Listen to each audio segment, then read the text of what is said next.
लगे पेड़ों पर फल ज्यों झुके सब डालियां उनकी, यहाँ ऐश्वर्य को पाकर के इतराना नहीं चाहिए। यदा किंचित ज्यो हम द्विपैव मदान संभवम तदा मूर्खो अस्मीत भवदव लिप्तम मम मना।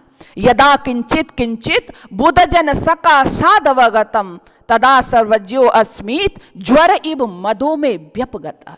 एक शब्द चलता है, आपने भी सुना होगा, बोराना। कहते ना ये तो बहुत बोरा रहा है। गांव में मैं सुनती थी कई बार इस शब्द को, ये तो बोरा रहा है। लेकिन आपने देखा होगा एक बोराना किसका होता है? किसका होता है बोराना? आम के पेड़ पे बता रहे। जब पेड़ों पे आपने देखा होगा फल लगता है, जब उस पे बोर आता है तो क्या होता है? क्या होता है? वो उन पे जब बोर आता है, उन पे जब फल आता है तो वो झुकता है, वो झुक जाता है। जिस वृक्ष पर जितने ज्यादा फल लगते हैं वो उतना ही क्या होता है? झुका हुआ होता है। लगे पेड़ों पर फल ज्यों झुके सब डालियां उनकी, यहाँ ऐश्वर्य को पाकर के इतराना नहीं चाहिए। जो व्यक्ति जितना ज्यादा, आपको जानना है कि इसकी विद्वता क्या है, आपको जानना है कि इसमें विद्या का कितना प्रादुर्भाव है, जितना व्यक्ति विद्वान होगा वो उतना ही नम्र होगा, वह उतना ही विनम्र होगा। ये विद्या का अभिमान है ना, क्योंकि विद्या की परिभाषा क्या है? विद्या क्या है? कभी समझा आपने विद्या क्या है?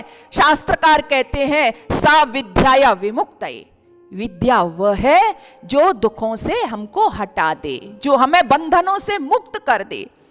आत्मज्ञान शून्य कोरा शब्द ज्ञान जो होता है वो अभिमान का कारण बनता है। और बहुत से लोग, बड़े बड़े विद्वान भी इसकी गिरफ्त में आ जाते हैं।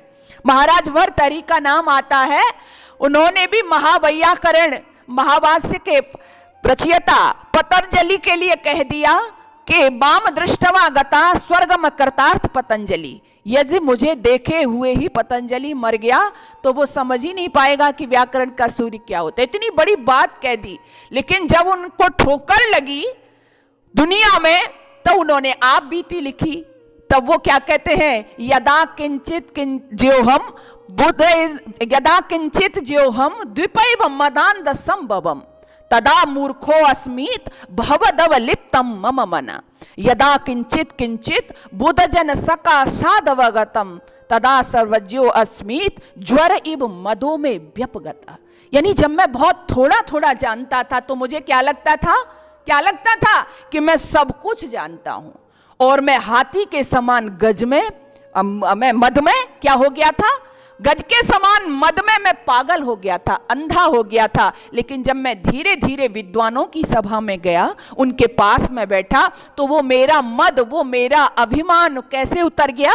ज्वर इव समूह में व्यपगत, ज्वर के समान, जैसे बुखार चढ़ता है ना व्यक्ति को और धीरे धीरे उतर जाता है। तो होता है कई बार हमको विद्या का भी नशा हो जाता है, अभिमान हो जाता है, लेकिन अभिमान हमें किसी बात का करना नहीं है।